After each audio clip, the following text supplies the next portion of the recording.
Le soleil de Provence caressait les vignes dorées quand Aymeric Delaunay franchit les grilles de sa propriété avec 2 semaines d'avance sur son planning. Ses épaules portaient encore le poids des négociations londoniennes et ses tempes pulsaient d'une fatigue sourde. À 39 ans, cet homme aux cheveux blonds striés d'argent maîtrisait l'art de paraître invincible, même quand l'épuisement rongeait ses certitudes.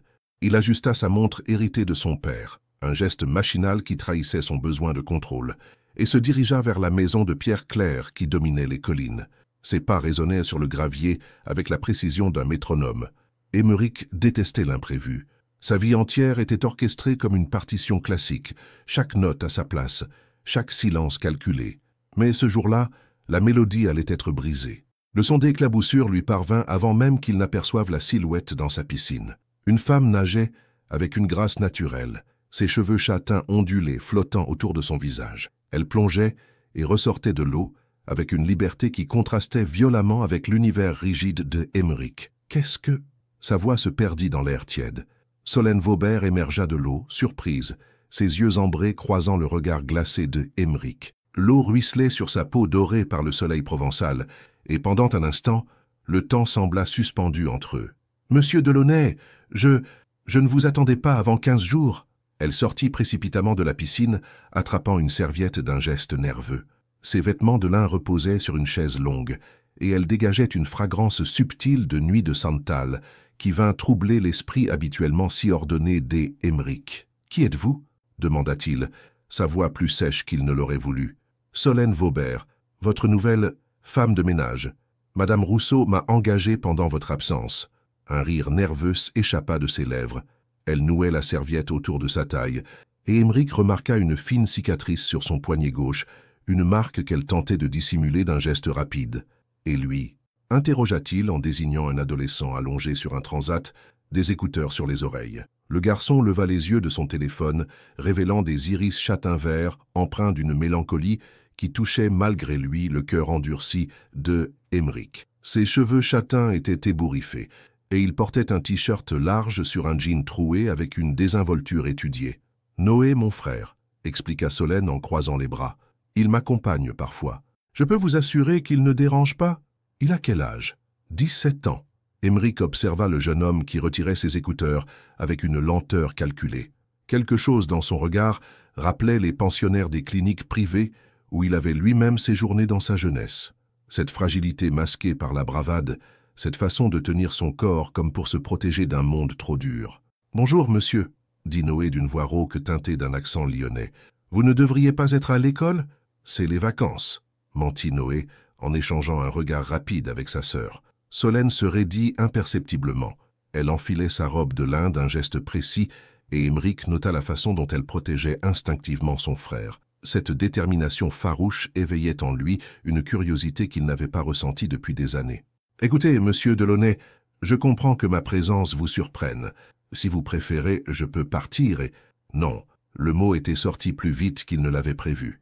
Aymeric ajusta sa veste de costume, soudain conscient du contraste entre sa tenue impeccable et la simplicité naturelle de Solène. « Restez. Mais j'aimerais que vous respectiez certaines limites. Bien sûr, la piscine était une exception. J'avais fini le nettoyage, et la chaleur était... Ce n'est pas ce que je voulais dire. » Leurs regards se croisèrent à nouveau, et cette fois, Aymeric sentit quelque chose craquer dans son armure soigneusement construite. La vulnérabilité qu'il devinait chez cette femme réveillait en lui des instincts qu'il croyait enterrés. Solène plia sa serviette avec des gestes mécaniques, et il remarqua qu'elle faisait craquer ses articulations, un tic nerveux qui trahissait son trouble. Une mélodie s'échappait d'une vieille radio posée près de la piscine.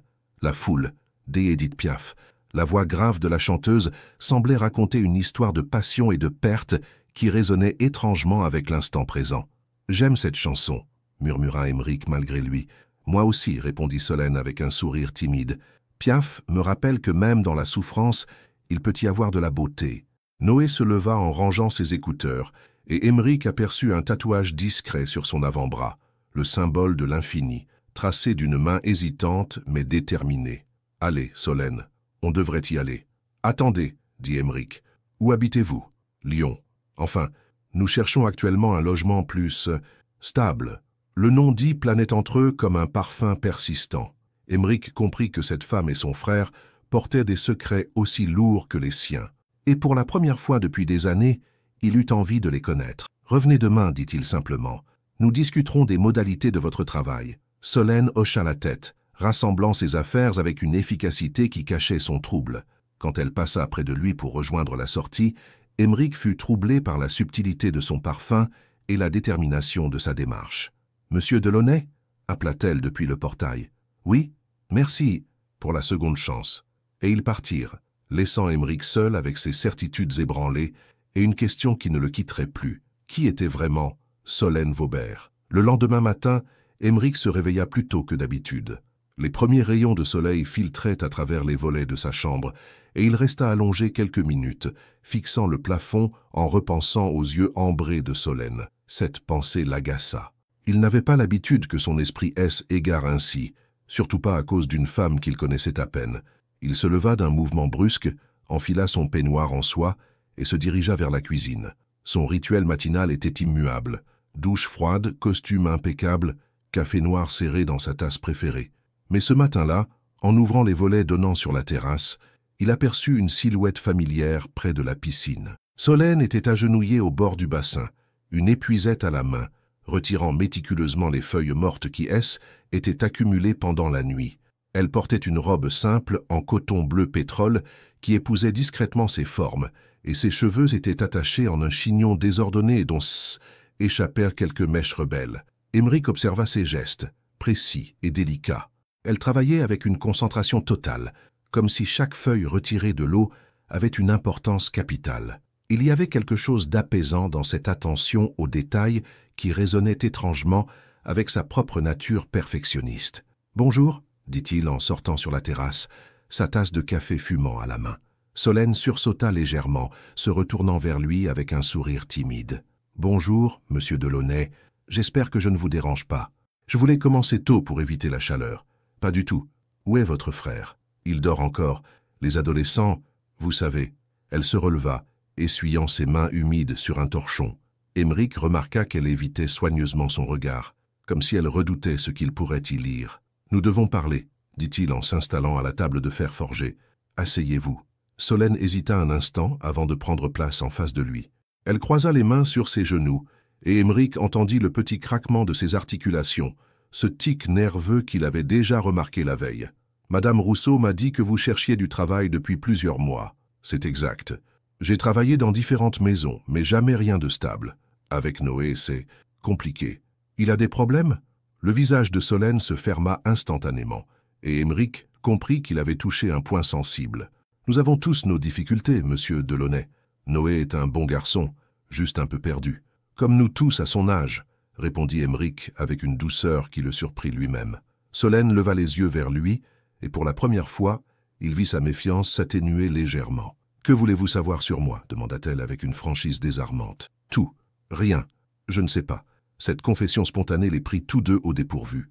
Émeric, habituellement si maître de ses mots, venait de révéler une vulnérabilité qu'il cachait d'ordinaire soigneusement. « J'ai 26 ans, » commença Solène en regardant ses mains. « J'ai grandi dans le système de placement familial.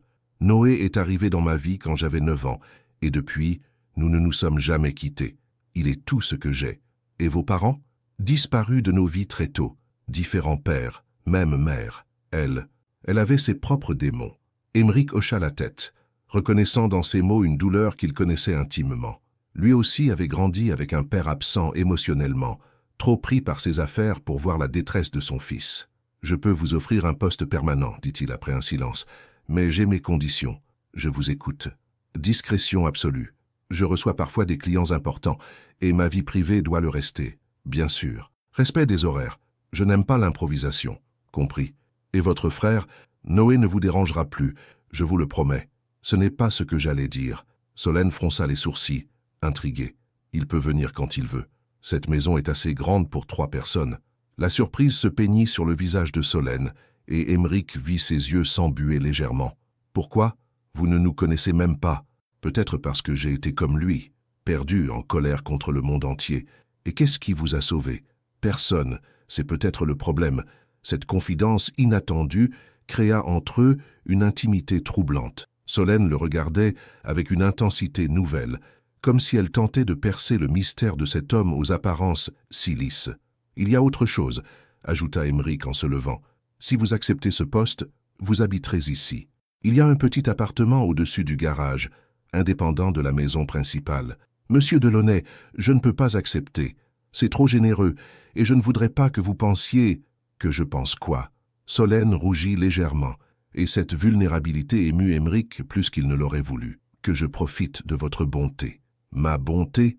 répéta-t-il avec un sourire ironique. « Vous me connaissez mal, mademoiselle Vaubert. » À cet instant, Noé apparut sur la terrasse, les cheveux en bataille et les yeux encore gonflés de sommeil. Il portait un jogging froissé et tenait son téléphone d'une main, une canette de soda de l'autre. « Salut !» dit-il d'une voix rauque, en s'affalant sur une chaise. « Bonjour, Noé, » répondit Emmerich. « Bien dormi ?» Le garçon le regarda avec surprise, visiblement pas habitué à ce qu'un adulte s'intéresse à lui avec bienveillance. « Ouais, ça va. Solène, on peut rester ?»« Monsieur Delaunay nous propose de nous installer ici, » expliqua sa sœur en le regardant avec intensité. « Sérieux? Et on devra faire quoi en échange ?»« Juste être vous-même, » répondit Emmerich. Noé haussa les épaules, mais Emmerich surprit dans son regard une lueur d'espoir qu'il tentait de dissimuler. « Cool, j'ai pas envie de retourner en ville de toute façon. » Solène posa sa main sur l'épaule de son frère, et Emmerich fut touché par la tendresse de ce geste protecteur. « Alors c'est d'accord, » demanda-t-elle. « C'est d'accord. » Et pour la première fois depuis des années, Emmerich eut l'impression que sa grande maison silencieuse allait enfin reprendre vie. Le lendemain matin, Emmerich se réveilla plus tôt que d'habitude. Les premiers rayons de soleil filtraient à travers les volets de sa chambre, et il resta allongé quelques minutes, fixant le plafond, en repensant aux yeux ambrés de Solène. Cette pensée l'agaça. Il n'avait pas l'habitude que son esprit égare ainsi, surtout pas à cause d'une femme qu'il connaissait à peine. Il se leva d'un mouvement brusque, enfila son peignoir en soie et se dirigea vers la cuisine. Son rituel matinal était immuable. Douche froide, costume impeccable, café noir serré dans sa tasse préférée. Mais ce matin-là, en ouvrant les volets donnant sur la terrasse, il aperçut une silhouette familière près de la piscine. Solène était agenouillée au bord du bassin, une épuisette à la main, retirant méticuleusement les feuilles mortes qui, étaient accumulées pendant la nuit. Elle portait une robe simple en coton bleu pétrole qui épousait discrètement ses formes, et ses cheveux étaient attachés en un chignon désordonné dont échappèrent quelques mèches rebelles. Emmerich observa ses gestes, précis et délicats. Elle travaillait avec une concentration totale, comme si chaque feuille retirée de l'eau avait une importance capitale. Il y avait quelque chose d'apaisant dans cette attention aux détails qui résonnait étrangement avec sa propre nature perfectionniste. « Bonjour » dit-il en sortant sur la terrasse, sa tasse de café fumant à la main. Solène sursauta légèrement, se retournant vers lui avec un sourire timide. « Bonjour, monsieur Delaunay, j'espère que je ne vous dérange pas. Je voulais commencer tôt pour éviter la chaleur. »« Pas du tout. Où est votre frère ? » ?»« Il dort encore. Les adolescents, vous savez. » Elle se releva, essuyant ses mains humides sur un torchon. Emmerich remarqua qu'elle évitait soigneusement son regard, comme si elle redoutait ce qu'il pourrait y lire. « Nous devons parler, » dit-il en s'installant à la table de fer forgé. « Asseyez-vous. » Solène hésita un instant avant de prendre place en face de lui. Elle croisa les mains sur ses genoux, et Emmerich entendit le petit craquement de ses articulations, ce tic nerveux qu'il avait déjà remarqué la veille. « Madame Rousseau m'a dit que vous cherchiez du travail depuis plusieurs mois. » « C'est exact. J'ai travaillé dans différentes maisons, mais jamais rien de stable. Avec Noé, c'est compliqué. Il a des problèmes ?» Le visage de Solène se ferma instantanément, et Emmerich comprit qu'il avait touché un point sensible. « Nous avons tous nos difficultés, monsieur Delaunay. Noé est un bon garçon, juste un peu perdu. Comme nous tous à son âge, » répondit Emmerich avec une douceur qui le surprit lui-même. Solène leva les yeux vers lui, et pour la première fois, il vit sa méfiance s'atténuer légèrement. « Que voulez-vous savoir sur moi ?» demanda-t-elle avec une franchise désarmante. « Tout. Rien. Je ne sais pas. » Cette confession spontanée les prit tous deux au dépourvu. Emmerich, habituellement si maître de ses mots, venait de révéler une vulnérabilité qu'il cachait d'ordinaire soigneusement. « J'ai 26 ans, » commença Solène en regardant ses mains. « J'ai grandi dans le système de placement familial. Noé est arrivé dans ma vie quand j'avais 9 ans, et depuis, nous ne nous sommes jamais quittés. Il est tout ce que j'ai. Et vos parents ? Disparus de nos vies très tôt, différents pères, même mère. Elle avait ses propres démons. » Emmerich hocha la tête. reconnaissant dans ces mots une douleur qu'il connaissait intimement. Lui aussi avait grandi avec un père absent émotionnellement, trop pris par ses affaires pour voir la détresse de son fils. « Je peux vous offrir un poste permanent, dit-il après un silence, mais j'ai mes conditions. Je vous écoute. Discrétion absolue. Je reçois parfois des clients importants, et ma vie privée doit le rester, bien sûr. Respect des horaires, je n'aime pas l'improvisation. Compris. Et votre frère, Noé ne vous dérangera plus, je vous le promets. Ce n'est pas ce que j'allais dire. » Solène fronça les sourcils, intrigué. Il peut venir quand il veut. Cette maison est assez grande pour 3 personnes. La surprise se peignit sur le visage de Solène, et Aymeric vit ses yeux s'embuer légèrement. « Pourquoi? Vous ne nous connaissez même pas. Peut-être parce que j'ai été comme lui, perdu, en colère contre le monde entier. Et qu'est-ce qui vous a sauvé? Personne. C'est peut-être le problème.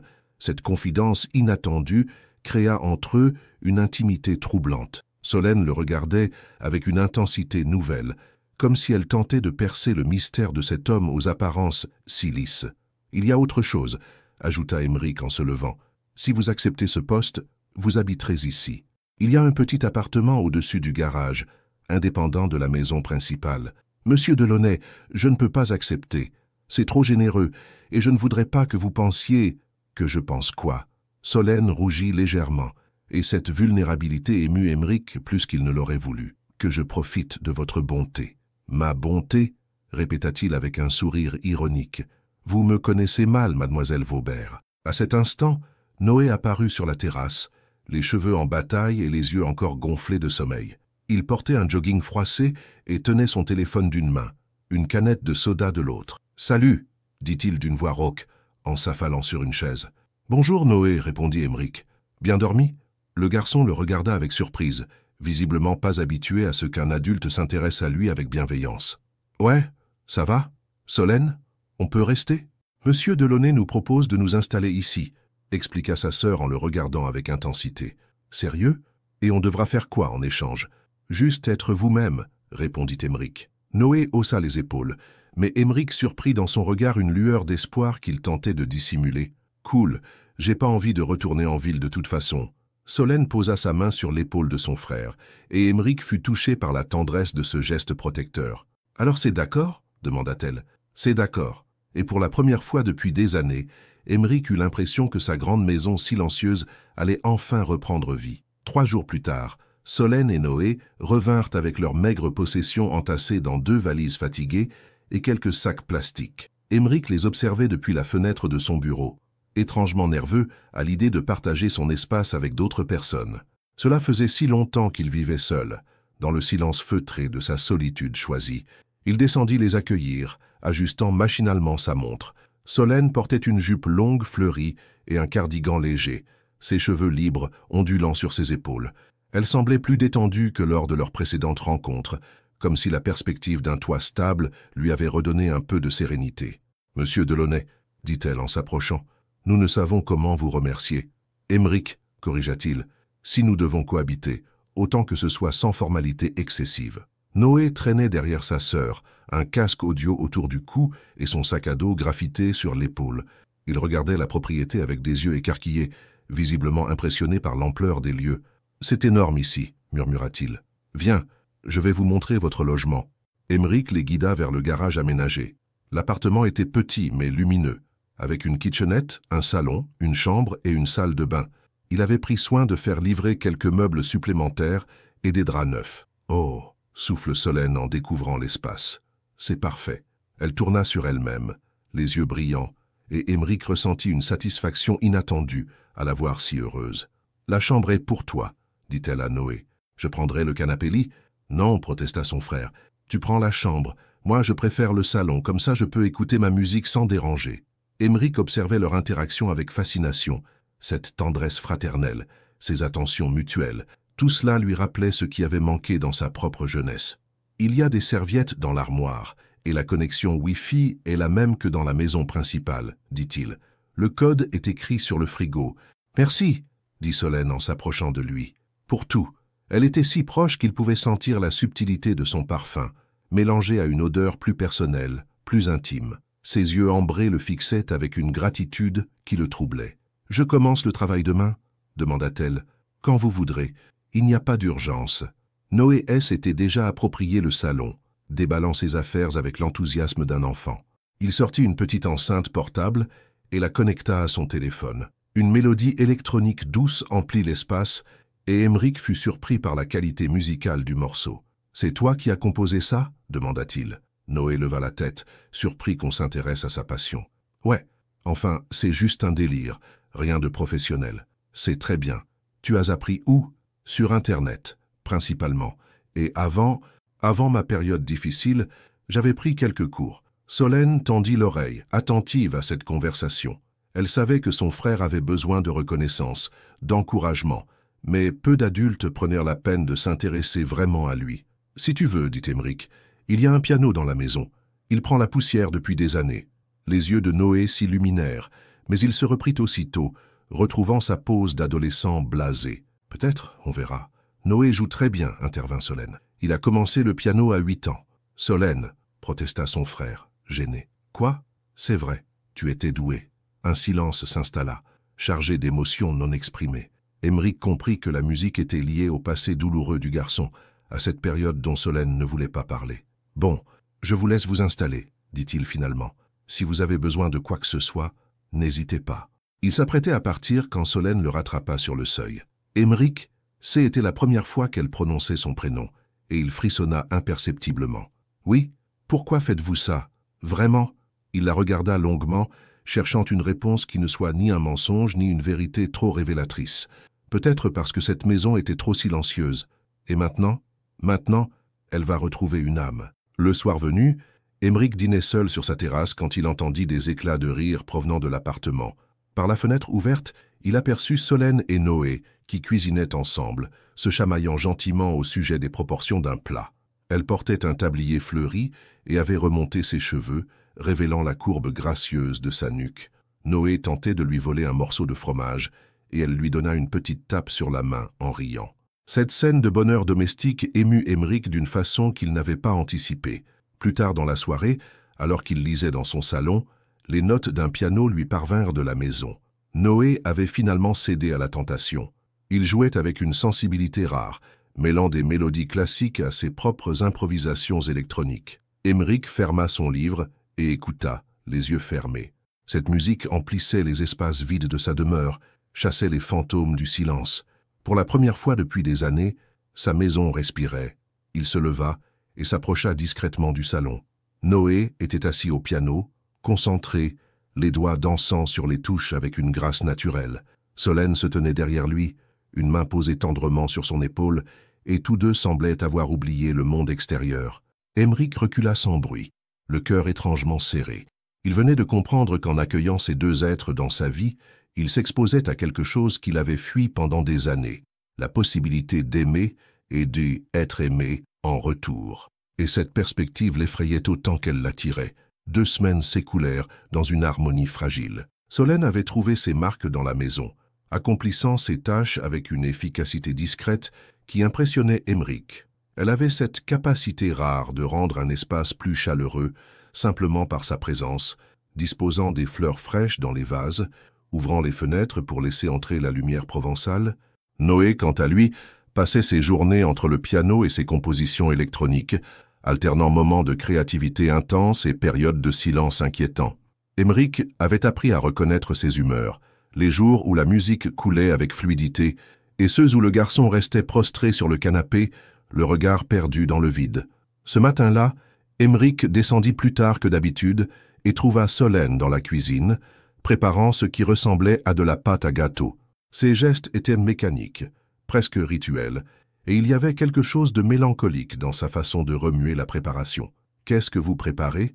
demanda-t-il en se servant un café. « Des madeleines. C'est l'anniversaire de Noé aujourd'hui. » Elle ne le regardait pas, concentrée sur sa pâte, mais Emeric perçut la tension dans sa voix. « Il a 18 ans ? » ?»« Oui. Officiellement, il devient adulte. »« Ça ne vous réjouit pas ?» Solène s'arrêta de remuer et posa ses mains sur le plan de travail. Ses jointures étaient blanches, et Emeric entendit le petit craquement familier de ses articulations. Dans le système de placement, 18 ans signifie qu'on n'a plus droit à l'aide. Plus de suivi, plus de filet de sécurité. On vous pousse vers la sortie et on vous souhaite bonne chance. Mais Noé n'est plus dans le système. Non, maintenant c'est moi qui suis son filet de sécurité, et parfois j'ai peur de ne pas être assez solide. Cette confession spontanée la surprit elle-même. Elle se tourna vers Aymeric, les yeux brillants de larmes qu'elle refusait de laisser couler. « Excusez-moi, je ne devrais pas vous ennuyer avec ça.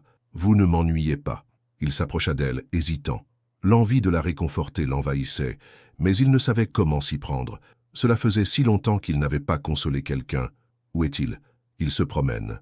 Les anniversaires sont difficiles pour lui. Il lui rappelle d'autres époques. Vous voulez en parler? Solène le regarda avec surprise. Aymeric N. était pas homme à s'immiscer dans l'intimité d'autrui. Elle l'avait compris. Qu'il pose cette question révélait combien il tenait à eux désormais. Noé a commencé à avoir des problèmes vers 15 ans. D'abord l'école, puis les substances. Il cherchait à fuir, à oublier. Quand les services sociaux ont menacé de nous séparer, j'ai tout quitté pour m'occuper de lui à plein temps. Et vous, qui s'occupe de vous? Cette question la déstabilisa. Personne ne lui avait jamais demandé cela. Personne ne s'était soucié de savoir si elle, l'éternelle protectrice, avait besoin qu'on la protège aussi. Je me débrouille. Ce n'est pas ce que je vous demande. Leurs regards se croisèrent et Solène sentit quelque chose se fissurer dans sa carapace. Cet homme, si distant en apparence, avait une façon de voir à travers ses défenses qui la troublait profondément. « J'ai appris très tôt à ne compter que sur moi-même, » murmura-t-elle. « Moi aussi. Et regardez où ça m'a mené, seule dans une maison trop grande, incapable de faire confiance à qui que ce soit. Vous nous faites confiance, à nous. C'est bien le problème. » L'intensité de cet échange les laissa tous deux démunis. Aymeric recula d'un pas, troublé par sa propre transparence.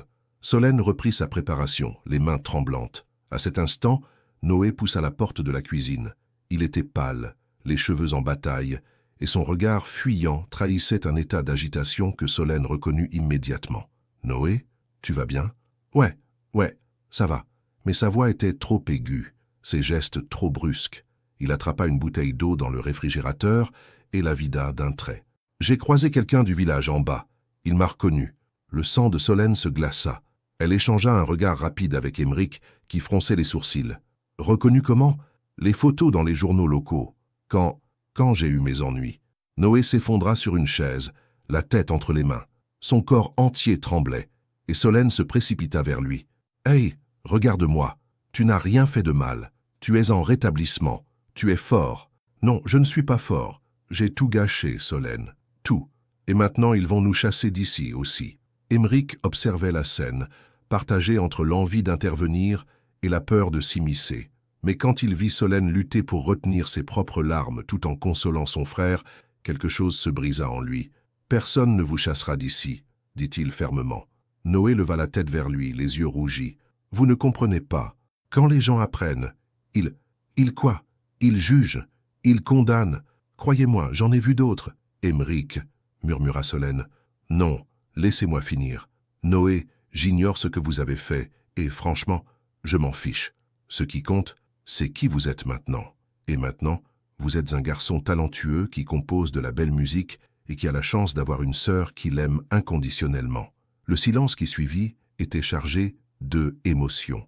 Noé regardait Aymeric avec un mélange de surprise et de reconnaissance. « Pourquoi vous feriez ça pour nous ?» demanda-t-il d'une voix brisée. Aymeric chercha une réponse, mais ne trouva que la vérité la plus simple et la plus terrifiante. « Parce que vous comptez pour moi, tous les deux. » Cette déclaration inattendue les figea tous. Aymeric venait de franchir une ligne qu'il était interdit de dépasser, et il n'y avait plus de retour en arrière possible. Solène le regardait avec des yeux nouveaux, comme si elle découvrait un homme qu'elle n'avait fait qu'entrevoir jusqu'alors, et pour la première fois depuis longtemps, elle n'eut plus peur de tomber. Ce soir-là, Aymeric fit quelque chose d'inhabituel. Il invita Solène et Noé à dîner dans la salle à manger principale. Il avait commandé un repas chez le traiteur du village et disposé 3 couverts sur la grande table en chêne qui n'avait pas servi depuis des mois. Solène arriva la première, vêtue d'une robe simple mais élégante qu'Aymeric ne lui avait jamais vue. Ses cheveux étaient détachés, encadrant son visage d'une façon qui la rendait plus vulnérable, plus accessible. Elle portait un léger maquillage qui rehaussait l'éclat doré de ses yeux ambrés. « Vous êtes magnifique », dit-il sans réfléchir. Elle rougit légèrement, surprise par ce compliment direct. « Merci, c'est gentil de nous inviter. » Noé arrive. Il termine de se préparer. « Comment va-t-il depuis ce matin ?»« Mieux. Votre intervention l'a beaucoup touché. Il n'a pas l'habitude qu'on prenne sa défense. » Aymeric déboucha une bouteille de vin rouge, un Châteauneuf du Pape qu'il gardait pour les grandes occasions. Ses gestes étaient précis, mais Solène remarqua une légère tension dans ses épaules. « Et vous? Comment allez-vous? »« Moi ?» répéta-t-elle, surprise. « Pourquoi me demandez-vous ça? Parce que personne ne le fait jamais, j'imagine. » Cette observation juste la désarma. Elle s'assit en face de lui, acceptant le verre qu'il lui tendait. « J'ai peur, » avoua-t-elle. « Tout le temps. Peur que Noé rechute, peur qu'on nous sépare, peur de ne pas être à la hauteur. À la hauteur de quoi? D'être sa grande sœur, sa tutrice, sa seule famille. » Aymeric s'assit à son tour, faisant tourner le vin dans son verre. « J'ai perdu ma femme il y a 3 ans, » dit-il soudain. Solène leva les yeux vers lui, saisie par cette confidence inattendue. « Accident de voiture. Nous nous étions disputés ce soir-là. Des mots terribles avaient été échangés, et elle était partie en claquant la porte. Elle n'est jamais rentrée. » Aymeric, je me suis dit que si j'avais été différent, moins rigide, moins froid, elle serait encore là. Alors j'ai décidé de ne plus jamais laisser personne assez proche pour souffrir à cause de moi. Il but une gorgée de vin, les yeux perdus dans le liquide rouge sombre. « Jusqu'à vous. » Ces 2 mots résonnèrent dans le silence de la grande salle. Solène sentit son cœur s'emballer, mais avant qu'elle puisse répondre, Noé fit son apparition.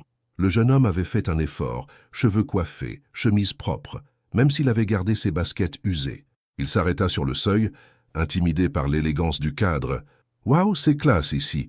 Assieds-toi, » dit Aymeric en se levant pour lui servir un verre de jus de fruits. « Nous fêtons ton anniversaire. » Le repas commença dans une atmosphère détendue. Noé, encouragé par l'attention bienveillante de Aymeric, se mit à raconter ses projets musicaux. Il parlait de fusion entre électronique et classique, de sons nouveaux qu'il voulait créer. « J'aimerais monter un studio un jour, » dit-il, les yeux brillants. « Pas grand-chose, juste de quoi enregistrer proprement. »« C'est un beau projet, » répondit Aymeric. « Il faudrait combien pour commencer ?»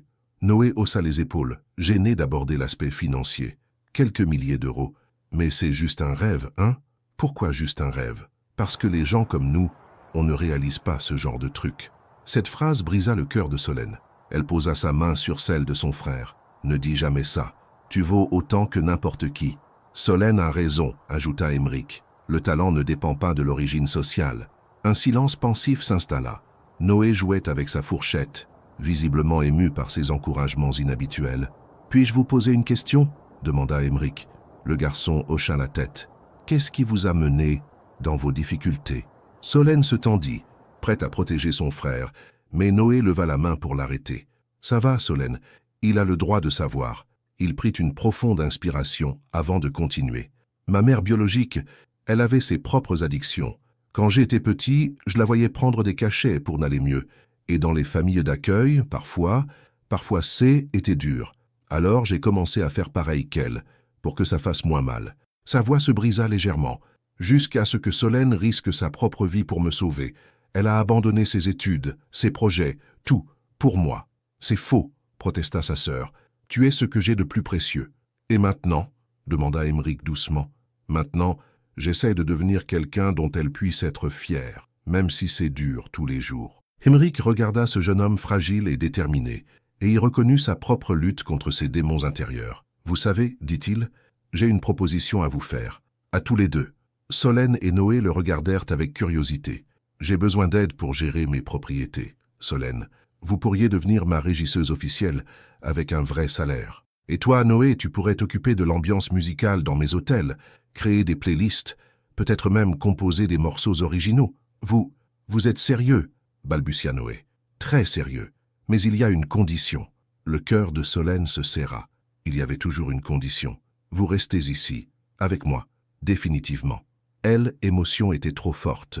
Noé se leva brusquement de table et sortit sur la terrasse, prétextant avoir besoin d'air. Solène et Aymeric restèrent seuls, le poids de cette proposition entre eux. « Pourquoi ?» murmura-t-elle. « Parce que cette maison n'est plus la même depuis que vous y êtes. Parce que vous m'avez rappelé ce que signifie avoir une famille. » Il se leva et contourna la table pour s'approcher d'elle. « Et parce que je suis en train de tomber amoureux de vous, Solène. » Elle ferma les yeux, submergée par l'intensité de ces mots qu'elle avait espérés sans oser y croire. « Aymeric, je sais que c'est compliqué.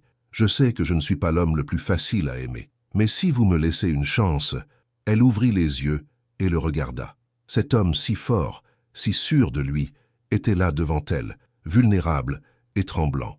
Une chance pourquoi? Pour apprendre à vous aimer comme vous le méritez. Et pour la première fois de sa vie, Solène eut envie de dire oui à l'amour. Solène ne dormit pas cette nuit-là.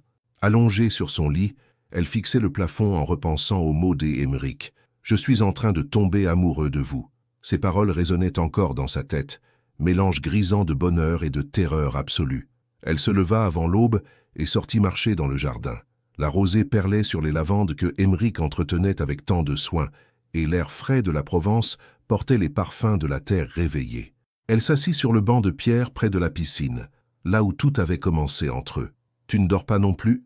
La voix d'Émeric la fit sursauter. Il apparut dans la pénombre, vêtu d'un simple pantalon de pyjama et d'un t-shirt, ses cheveux ébouriffés lui donnant un air plus jeune, plus accessible. « J'avais besoin de réfléchir », dit-elle en serrant ses genoux contre sa poitrine. Il s'assit à côté d'elle, respectant une distance prudente. « J'ai été trop direct hier soir. Je vous ai mise mal à l'aise. »« Non, ce n'est pas ça. » Elle tourna la tête vers lui, remarquant les cernes sous ses yeux bleus. « C'est juste que je n'ai jamais eu le droit d'être heureuse très longtemps. À chaque fois que quelque chose de bien m'arrive, la vie se charge de me rappeler ma place. » « Votre place ? Celle de la fille abandonnée qui se bat pour survivre. Qui n'a pas sa place dans un monde comme le vôtre ?» Émeric fronça les sourcils, troublé par cette vision qu'elle avait d'elle-même. « Solène, regardez-moi. » Elle obéit, et il fut frappé par la vulnérabilité qu'elle tentait de dissimuler. « Vous valez 1000 fois mieux que moi. Vous avez sacrifié votre jeunesse pour sauver votre frère. Vous travaillez sans relâche. Vous illuminez chaque pièce où vous entrez. Comment pouvez-vous croire que vous n'avez pas votre place ici ? Parce que les gens comme vous finissent toujours par se lasser des gens comme moi. » Cette phrase le blessa plus qu'il ne l'aurait cru possible. Les gens comme moi, riches, éduqués, raffinés, vous appartenez à un monde que je ne comprends pas. Ce monde m'a rendu malheureux, Solène, jusqu'à ce que vous arriviez. Un silence pesant s'installa entre eux. Au loin, ils entendirent Noé jouer quelques notes au piano, une mélodie mélancolique qui semblait exprimer leur propre tourment. « Il y a autre chose, » murmura Solène. « Quelque chose que vous devez savoir sur moi. » Émeric sentit son estomac se nouer. Le ton de sa voix annonçait une révélation difficile. Quand j'avais 16 ans, dans l'une des familles d'accueil, l'homme de la maison, elle s'interrompit, les mains tremblantes. Émeric eut envie de la prendre dans ses bras, mais il respecta sa pudeur. Il a essayé de... Enfin, vous comprenez? C'est cette nuit-là que j'ai tenté de me tuer. Elle désigna la cicatrice sur son poignet, cette marque qu'elle cachait habituellement. Les services sociaux ont étouffé l'affaire. Ils m'ont changé de famille, et la vie a continué comme si de rien ne était. Émeric ferma les yeux, la rage montant en lui contre tous ceux qui avaient fait du mal à cette femme extraordinaire. « Je suis désolé, Solène. Personne ne mérite de vivre ça. Ce que j'essaie de vous dire, c'est que je suis abîmé, cassé. Je ne sais pas si je saurais aimer correctement. Vous aimez Noé, c'est différent. L'amour fraternel, je connais. Mais l'amour entre un homme et une femme, elle rougit légèrement, gênée par sa propre confession. J'ai peur, Émeric. Peur de ne pas savoir faire, peur de vous décevoir. » Il tendit la main vers elle, effleurant délicatement sa joue. « Vous croyez que je ne suis pas effrayé, moi aussi? J'ai vécu 3 ans en ermite, persuadé que J était incapable d'aimer sans détruire. Et vous débarquez dans ma piscine et vous bouleversez tout. » Un sourire timide éclaira le visage de Solène. « Ce n'est pas exactement comme ça que ça s'est passé. Pour moi, si. Vous avez fait d'irruption dans ma vie, et vous m'avez rappelé que j'avais un cœur. » À cet instant, Noé apparut sur la terrasse, une tasse fumante à la main. « Vous faites une réunion de famille sans moi ?» dit-il en s'approchant. « Noé, tu es réveillé depuis longtemps ?» demanda Solène. « Assez pour comprendre que Émeric t'a dit qu'il t'aimait et que tu paniquais comme d'habitude. » Sa franchise désarma sa sœur. « Ce n'est pas si simple. Si, ça l'est. Regarde-le, Solène. Il te regarde comme papa regardait maman dans les rares bons souvenirs qu'on a d'eux. » Émeric et Solène échangèrent un regard surpris. Noé parlait rarement de leurs parents. « Et puis, » ajouta le jeune homme en s'asseyant près d'eux, « ça fait longtemps que je ne t'ai pas vue aussi heureuse, même quand tu essaies de te convaincre du contraire. » Noé, quoi? J'ai 18 ans maintenant. Je peux bien donner mon avis. Et mon avis, c'est qu'Émeric est le premier mec à voir à quel point tu es génial. Alors arrête de tout gâcher avec tes peurs. Solène resta sans voix face à la maturité soudaine de son petit frère. « Et toi, » dit Noé en se tournant vers Émeric, « arrêtez de tourner autour du pot. Ma sœur a besoin qu'on soit direct avec elle. Elle a assez donné dans les sous-entendus et les non-dits. » Émeric sourit, admirant le courage de ce garçon qui protégeait sa sœur à sa manière. « Tu as raison. dit-il en prenant la main de Solène. Alors je vais être direct. Je vous aime, Solène. Pas seulement en train de tomber amoureux, je vous aime. Vraiment, complètement. Avec vos peurs, vos cicatrices, votre passé. Je vous aime tel que vous êtes. Les larmes montèrent aux yeux de Solène. Pour la première fois de sa vie, quelqu'un l'aimait sans condition, sans attendre qu'elle soit différente. Et moi, murmura-t-elle, et si je vous aimais aussi? Alors nous apprendrions ensemble, pas à pas, sans pression. Noé se leva avec un sourire satisfait. Bon, maintenant que c'est réglé, je vais vous laisser vous bécoter tranquillement. Mais pas trop fort, j'ai l'ouïe fine. Et il repartit vers la maison, laissant derrière lui deux adultes qui venaient enfin d'oser s'avouer leurs sentiments. Sous les premières lueurs de l'aube provençale, Aymeric et Solène s'embrassèrent pour la première fois, scellant une promesse d'amour qui allait changer leur vie à jamais. 3 semaines écoulèrent dans un bonheur fragile, mais réel. Solène avait officiellement pris ses fonctions de régisseuse, gérant les réservations et la coordination entre les différents établissements des Aymeric. Elle se révélait douée pour les relations humaines, apportant une chaleur que les clients appréciaient immédiatement. Noé, de son côté, travaillait sur ses premières compositions pour les hôtels. Il passait ses journées entre le piano et son ordinateur, créant des ambiances sonores qui surprenaient Aymeric par leur sophistication. Le garçon épanouissait, retrouvant confiance en lui et en l'avenir. Aymeric et Solène avançaient doucement dans leur relation. Ils s'apprivoisaient, découvrant les habitudes de l'autre, apprenant à s'aimer sans se brusquer. Le soir, ils se promenaient dans les jardins, parlant de tout et de rien, leurs mains finissant toujours par se chercher et se trouver. Ce matin-là, Aymeric était parti à Marseille pour une réunion d'affaires. Solène travaillait dans le bureau quand le téléphone sonna. « Résidence Delaunay, bonjour. Mademoiselle Vaubert ?» La voix était officielle, froide. Solène sentit immédiatement un frisson d'inquiétude la parcourir. « Oui, c'est moi, Madame Dubois, du service de protection de l'enfance de Lyon. Nous devons nous entretenir concernant votre frère Noé. » Le sang de Solène se glaça. Elle agrippa le combiné, ses articulations craquant sous la tension. « Que voulez-vous dire ? » Des signalements nous sont parvenus concernant ses conditions de vie actuelles. Nous devons procéder à une évaluation de la situation. Quel signalement? Noé va très bien, il est en formation professionnelle et... Mademoiselle Vaubert, nous savons qu'il réside actuellement chez un homme que vous connaissez depuis peu. Compte tenu de son passé et de votre statut, nous devons nous assurer de son bien-être. Mon statut? Vous n'êtes que sa sœur, pas sa tutrice légale. Techniquement, Noé pourrait relever de notre responsabilité jusqu'à sa majorité accomplie. Solène ferma les yeux, sentant le monde s'écrouler autour d'elle. Elle avait toujours redouté ce moment, cette épée de Damoclès qui planait au-dessus de leur bonheur fragile. Que voulez-vous? Nous viendrons procéder à une visite dans les prochains jours. Assurez-vous que votre frère soit présent. La communication fut coupée, laissant Solène dans un état de panique totale. Elle sortit précipitamment pour chercher Noé, qu'elle trouva au bord de la piscine, casque sur les oreilles, travaillant sur une nouvelle composition. « Noé !» appela-t-elle. Il retira ses écouteurs, remarquant immédiatement la détresse de sa sœur. « Qu'est-ce qui se passe ?»« Les services sociaux. Ils viennent. Quelqu'un nous a dénoncés. » Le visage de Noé se décomposa. Il se leva d'un bond, renversant son matériel. « Non, non, non, pas maintenant. Pas quand tout allait bien. Calme-toi, nous allons trouver une solution. » « Quelle solution ? Tu sais très bien ce qui va se passer. Ils vont dire que notre situation n'est pas stable, que tu n'as pas les moyens de t'occuper de moi, et ils vont m'emmener. » Les mots sortirent de sa bouche avec une violence désespérée. Solène tentait de le rassurer, mais elle-même était terrifiée. « Aymeric nous aidera. Il a des relations, de l'influence. Tu crois vraiment qu'il va risquer sa réputation pour nous?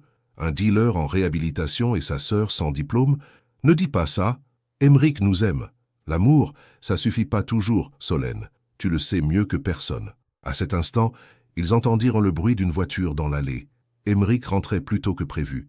Solène essuya rapidement ses larmes, tentant de reprendre contenance. Il apparut sur la terrasse, souriant, un bouquet de fleurs à la main. Mais son expression changea immédiatement en voyant leur visage défait. « Que se passe-t-il » Solène lui expliqua l'appel, regardant son visage se durcir au fur et à mesure qu'elle parlait. Quand elle eut terminé, un silence pesant s'installa. « Qui a pu nous dénoncer ?» demanda-t-il finalement. « N'importe qui au village. Quelqu'un qui aurait fait le rapprochement avec les articles de journaux sur moi, » suggéra Noé amèrement. Aymeric réfléchit, tournant en rond sur la terrasse. Solène l'observait, cherchant dans son regard une assurance qu'elle n'y trouvait pas. « Émeric » l'interrogea-t-elle d'une voix tremblante. « Je vais passer quelques coups de fil. J'ai des contacts dans l'administration, des avocats. Et si ça ne suffit pas ?» Il s'arrêta de marcher et la regarda. Pour la première fois depuis qu'elle le connaissait, elle vit de l'incertitude dans ses yeux bleus. « Ça suffira. Il le faut. » Mais sa voix manquait de conviction. Noé se leva brusquement. « Je vais faire mes affaires. Autant être prêt. »« Noé, attends. Non, Solène. Tu as fait assez de sacrifices pour moi. Je ne laisserai pas cette histoire détruire votre bonheur aussi. » Il partit vers l'appartement, laissant Émeric et Solène face à face. Elle le regardait, cherchant dans ses yeux une promesse qu'elle n'osait plus espérer. « Dites-moi que vous n'allez pas nous abandonner, » murmura-t-elle. « Jamais. Même si ça vous cause des problèmes? Même si ça nuit à vos affaires ?» Émeric s'approcha d'elle, prit son visage entre ses mains. « Solène, vous êtes ma famille maintenant, vous et Noé. Je me battrai pour vous, quoi qu'il arrive. Et si vous perdez, alors nous perdrons ensemble. » Cette promesse la rassura momentanément, mais au fond d'elle-même, Solène savait que les épreuves ne faisaient que commencer. Elle avait appris dès l'enfance que le bonheur était toujours précaire pour les gens comme eux. Le soir même, tandis que Émeric passait ses coups de fil dans son bureau, elle retrouva Noé assis au piano. Il jouait une mélodie triste, ses doigts effleurant les touches avec une délicatesse désespérée. « Tu te souviens de la berceuse que maman nous chantait ?» demanda-t-il sans lever les yeux. « Avant qu'elle disparaisse, oui. J'essaie de la retranscrire en musique, pour ne pas l'oublier. » Solène s'assit à côté de lui sur le banc. Elle posa sa tête sur son épaule, et ils restèrent ainsi dans le silence, frères et sœurs unis face à l'adversité, comme ils l'avaient toujours été. « Quoi qu'il arrive, » dit-elle, « je ne t'abandonnerai jamais. »« Je sais, » répondit-il, « mais peut-être que cette fois, il faudra me laisser partir. » Ces mots brisèrent le cœur de Solène, mais elle comprit que Noé était en train de grandir, d'accepter que l'amour parfois nécessitait des sacrifices impossibles. Dans son bureau, Émeric raccrochait son dernier appel, le visage sombre. Les nouvelles haines étaient à pas bonnes, et il commençait à mesurer l'ampleur du combat qui les attendait. Pour la première fois depuis des années, il allait devoir choisir entre sa tranquillité et son cœur, et cette fois, il n'était pas sûr que l'amour suffise. Le jour de la visite arriva trop vite. Madame Dubois se présenta à la propriété, accompagnée d'un homme en costume gris, qui se présenta comme maître Roussel, représentant du parquet. Leurs visages fermés et leurs regards scrutateurs mirent immédiatement Solène mal à l'aise. Émeric les accueillit avec sa courtoisie habituelle, mais Solène perçut la tension dans ses épaules. Il avait revêtu son costume le plus impeccable, comme une armure contre l'intrusion de ces étrangers dans leur intimité. « Monsieur Delaunay » dit Madame Dubois en consultant son dossier, « nous devons procéder à un entretien avec le mineur et évaluer ses conditions de vie actuelles. Bien entendu, installez-vous dans le salon, je vous prie. » Noé descendit, visiblement nerveux mais faisant un effort pour paraître stable. Il avait choisi ses vêtements les plus sobres et coiffé ses cheveux avec soin. Seules ses mains qui tremblaient légèrement trahissaient son angoisse. « Noé Vaubert » commença Madame Dubois. « Asseyez-vous, nous aimerions vous poser quelques questions. » Le jeune homme prit place en face d'elle, Solène et Émeric de chaque côté de lui. Cette proximité protectrice ne échappa pas à l'assistante sociale. « Depuis quand résidez-vous ici ?»« 1 mois environ. »« Et comment qualifieriez-vous votre relation avec Monsieur Delaunay ?» Noé jeta un regard rapide vers Émeric avant de répondre. « C'est quelqu'un de bien. Il m'aide avec ma musique. Il s'intéresse à mes projets. »« Vos projets ?»« Je compose. Monsieur Delaunay m'a proposé de créer des ambiances musicales pour ses hôtels. » Maître Roussel prit des notes, son stylo grattant le papier avec un bruit agaçant. « Parlez-nous de votre passé, Noé. Vos problèmes de dépendance. » Le garçon se raidit. Solène eut envie d'intervenir, mais Émeric posa discrètement sa main sur la sienne pour l'en dissuader. « J'ai eu des difficultés, oui, mais je suis en rétablissement depuis 8 mois. Je fais un suivi thérapeutique régulier. » « Avec qui ? » Docteur Moreau, à Lyon. Je peux vous donner ses coordonnées. « Nous les avons déjà, » dit sèchement Madame Dubois. « Il nous a confirmé que vous aviez manqué vos 3 derniers rendez-vous. » Le silence qui suivit fut assourdissant. Noé baissa les yeux, pris en défaut. « J'ai eu du mal à faire l'aller-retour depuis qu'on habite ici. Mais je vais bien, je vous assure. » Monsieur Delaunay, intervint Maître Roussel, quelle est exactement votre relation avec Mademoiselle Vaubert? Émeric et Solène échangèrent un regard. Cette question était un piège, et ils le savaient tous. Mademoiselle Vaubert travaille pour moi. Elle est également quelqu'un qui compte beaucoup à mes yeux. Compte beaucoup? Soyez plus précis. Nous avons une relation amoureuse. dit Solène d'une voix ferme. Madame Dubois nota cette information avec une expression désapprobatrice. Depuis quand? Récemment. Et vous, monsieur Delaunay, aviez-vous l'intention d'héberger un mineur quand vous avez entamé cette relation? La question était perfide, insinuant des motivations cachées. Aymeric serait dit. L'hébergement de Noé n'a rien à voir avec mes sentiments pour sa sœur. Ce garçon avait besoin d'un environnement stable, et j'y étais en mesure de le lui offrir. Par pure philanthropie, par humanité. Maître Roussel se leva pour examiner le salon, touchant les objets, évaluant la richesse des lieux avec un regard calculateur. Belle propriété, constata-t-il. Quel est votre patrimoine, monsieur Delaunay? Je ne vois pas en quoi cela vous regarde. Nous devons nous assurer que ce placement n'est pas motivé par des considérations financières. L'insinuation était claire et révoltante. Solène se leva d'un bond. Comment osez-vous? Nous n'avons jamais demandé d'argent à Aymeric. Mademoiselle Vaubert, calmez-vous. Nous faisons notre travail. Votre travail, c'est de séparer les familles. De détruire ce qui fonctionne? Solène, intervint doucement Aymeric. Mais elle était lancée, toute sa colère accumulée explosant enfin. Vous voulez savoir ce qui s'est passé dans vos foyers? Les négligences, les abus, l'indifférence? Vous voulez voir mes cicatrices? Elle retroussa sa manche, exposant sa cicatrice au poignet. Voilà ce que votre système m'a apporté. Et maintenant que mon frère va bien, que nous sommes heureux, vous voulez tout détruire. Solène, assez, dit Noé en se levant à son tour. Il se tourna vers les visiteurs, le regard dur. Vous voulez savoir la vérité? Ma sœur a sacrifié sa vie pour moi. Elle avait 18 ans quand elle m'a sorti de l'enfer. 18 ans. Pendant que vous vous contentiez de nous balader de famille en famille. Sa voix se brisa légèrement. Pour la première fois de ma vie, j'ai un toit stable, quelqu'un qui croit en moi, une sœur qui peut enfin être heureuse. Et vous voulez nous arracher ça? Madame Dubois referma son dossier d'un geste sec. Nous avons assez d'éléments. Monsieur Delaunay, nous devons également inspecter les conditions de logement du mineur. Ils se dirigèrent vers l'appartement. Aymeric les suivit, laissant Solène et Noé dans le salon. Elle prit son frère dans ses bras, tous deux tremblants d'émotion. « J'ai tout gâché », murmura-t-elle. « Non, tu as dit la vérité. » Quand les inspecteurs revinrent, leur visage était indéchiffrable. « Nous rendrons notre rapport dans la semaine », annonça Madame Dubois. « En attendant, Noé reste ici, mais nous pourrions être amenés à prendre des mesures. »« Quelles mesures ?» demanda Aymeric.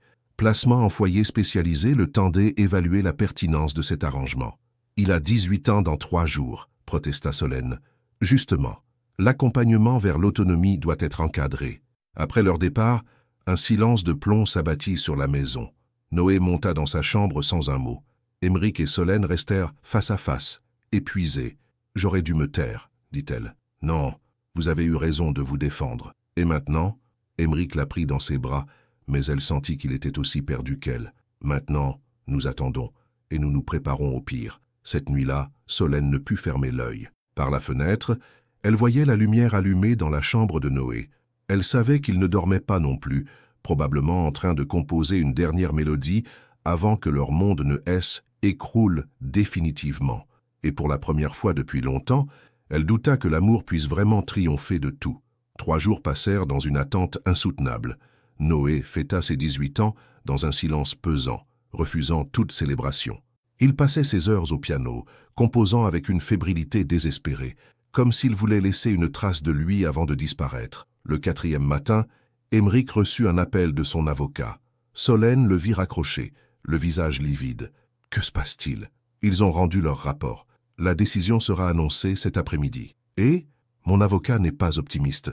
Ils remettent en question la stabilité de notre arrangement et ils évoquent une possible enquête sur mes motivations. Solène sentit le sol se dérober sous ses pieds.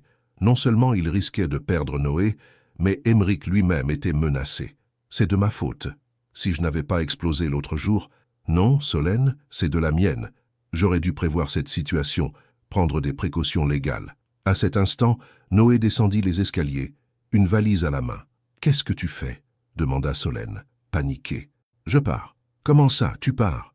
Il posa sa valise et se tourna vers eux, les yeux rougis mais déterminés. « J'ai 18 ans maintenant. Je suis majeur. Ils ne peuvent plus rien contre moi légalement. Noé, tu n'as nulle part où aller. »« Si, j'ai contacté un centre d'insertion à Marseille. Ils ont de la place et ils m'aideront à trouver du travail. » Solène le regarda, incrédule. « Tu ne peux pas faire ça. Nous sommes une famille. »« Justement. » et les familles se protègent mutuellement. Il s'approcha d'elle, prit ses mains dans les siennes. « Solène, regarde-moi. Toute ta vie, tu as sacrifié ton bonheur pour moi. Tes études, tes projets, tes relations. Tu mérites être heureuse. Mon bonheur, c'est avec toi.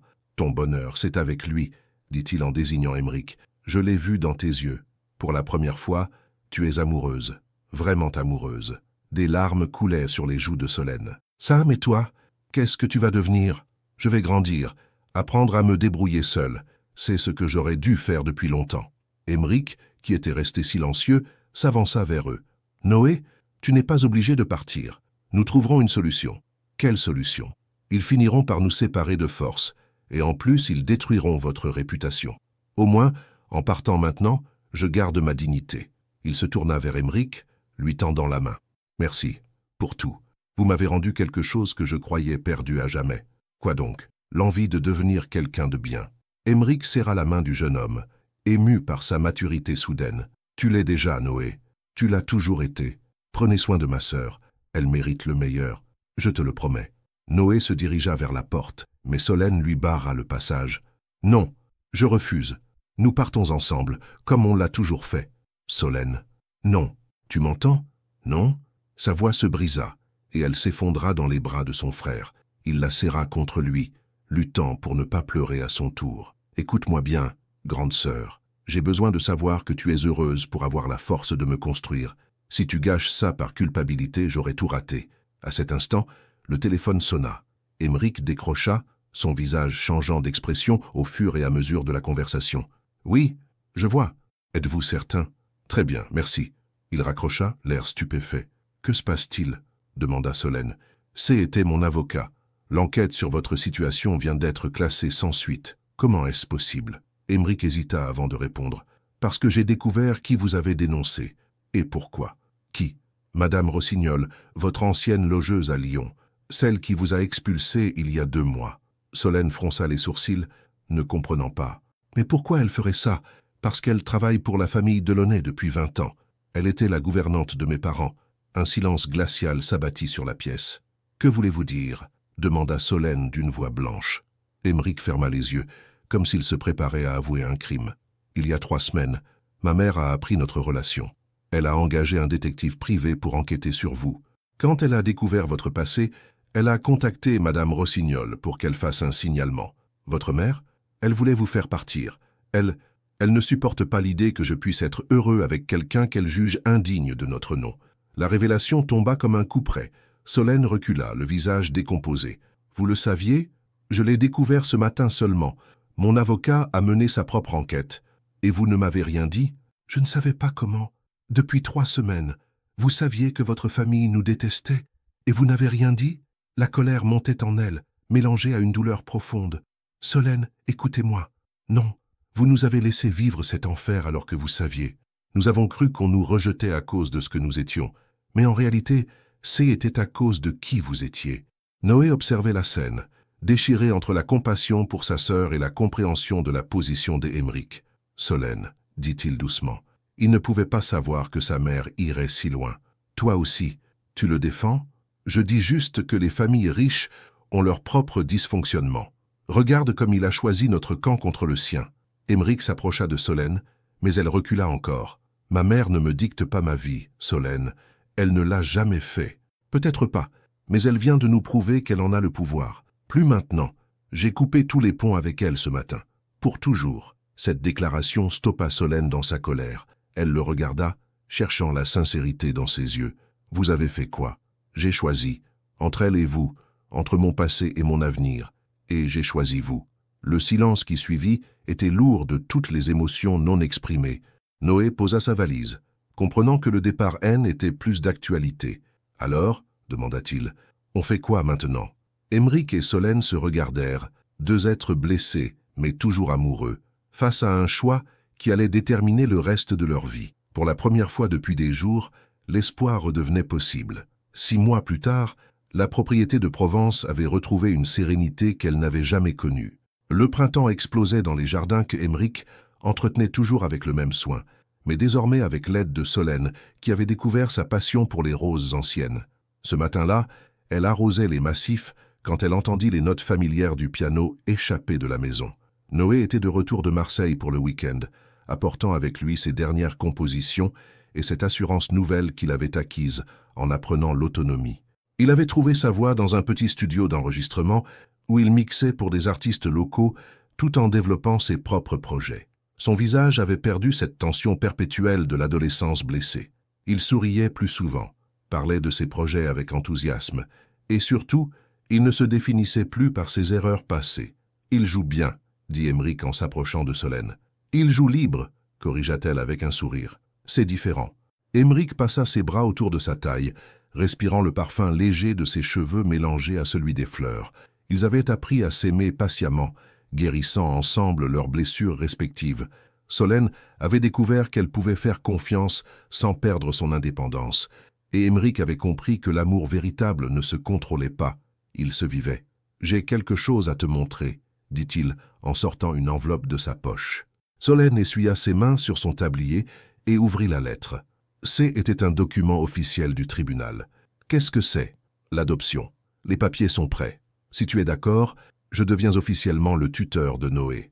Plus jamais personne ne pourra remettre en question sa place dans notre famille. » Les yeux de Solène s'emplirent de larmes de joie. Cette démarche que Aymeric avait entreprise seul, sans rien dire, était la plus belle preuve d'amour qu'il pouvait lui offrir. « Tu ferais ça?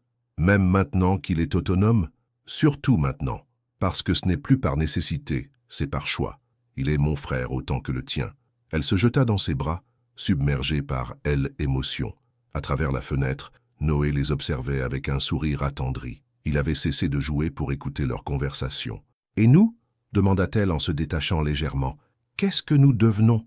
Aymeric prit ses mains dans les siennes, les tournant pour embrasser tendrement ses paumes. « Nous devenons ce que nous avons toujours été destinés à être, une famille. Juste une famille? Une famille, et peut-être plus, si tu le veux. » Il s'agenouilla devant elle, sortant un écrin de sa poche. Solène porta ses mains à son visage, incrédule. « Solène Vaubert, veux-tu épouser? Pas parce que c'est raisonnable, pas parce que c'est pratique, mais parce que je t'aime et que je ne peux plus imaginer ma vie sans toi? Aymeric, je sais que nous venons de mondes différents. Je sais que ma famille n'a pas été tendre avec toi. Mais nous avons construit quelque chose de beau ensemble, quelque chose qui n'appartient qu'à nous. La bague était simple et élégante, ornée d'un saphir entouré de petits diamants. Elle captait la lumière du soleil provençal et semblait refléter toute la profondeur des sentiments de Aymeric. « Oui, » murmura-t-elle. « Oui, bien sûr que oui. » Il glissa la bague à son doigt et se releva pour l'embrasser. Au même moment, Noé sortit de la maison en applaudissant. « Il était temps. J'ai cru que vous alliez tourner autour du pot pendant des années. »« Tu savais ?» demanda Solène en riant à travers ses larmes. « Il m'a demandé ma bénédiction hier soir. Comme si j'allais dire non au mec qui a sauvé ma sœur de sa solitude. » Aymeric serra la main de Noé, ému par cette complicité masculine qui s'était développée entre eux. « Merci, fiston. »« Papa », corrigea Noé avec un clin d'œil. « Il va falloir vous habituer au vocabulaire familial. » Cette soirée-là, ils dînèrent tous les trois sous les guirlandes lumineuses qu'Aymeric avait installées dans les arbres. Noé leur fit écouter ses dernières compositions. Solène servit ses madeleines maison, et Aymeric ouvrit une bouteille de champagne millésimée qu'il gardait pour les grandes occasions. « À nous », dit-il en levant son verre. « À nous », répétèrent Solène et Noé. Mais au-delà des mots, était à la vie qu'il trinquait, à cette capacité qu'avait l'amour de transformer les blessures en force, la méfiance en confiance, la solitude en famille. Plus tard, quand Noé fut reparti vers sa nouvelle vie à Marseille, avec la promesse de revenir pour le mariage, Aymeric et Solène restèrent seuls sur la terrasse. Elle portait une simple robe d'été et ses cheveux dansaient dans la brise tiède. Ses yeux ambrés reflétèrent les étoiles qui commençaient à apparaître dans le ciel provençal. « Tu sais ce qui me fait le plus peur ?» dit-elle en se blottissant contre lui. « Quoi donc? Dis, être si heureuse. J'ai l'impression que je ne le mérite pas. Solène, regarde-moi. » Elle leva les yeux vers lui. « Tu mérites tout l'amour du monde. Tu as traversé l'enfer pour sauver ton frère. Tu as sacrifié ta jeunesse pour lui offrir un avenir. Tu as survécu à l'abandon et à la trahison. Tu as gagné le droit de être heureuse. Et toi, tu crois que tu le mérites? Avec toi, oui. Tu m'as appris que la perfection n'était pas dans le contrôle, mais dans l'acceptation. Que l'amour n'était pas une faiblesse, mais la plus grande des forces. » Ils restèrent ainsi enlacés, regardant la nuit tomber sur leur bonheur nouveau. Dans quelques mois, ils seraient mariés. Noé aurait officiellement un père, et cette grande maison silencieuse continuerait de résonner des rires et de la musique d'une famille qui avait choisi de s'aimer malgré tout. Car parfois, l'amour ne tombe pas du ciel. Parfois, il se construit jour après jour, cicatrice après cicatrice, pardon après pardon. Et était exactement le genre d'amour qui durait toute une vie. Sous les étoiles de Provence, Émeric et Solène écrivaient ensemble les premières pages de leur histoire commune, celle où deux cœurs blessés avaient appris à guérir en s'aimant. Et était le plus beau des recommencements.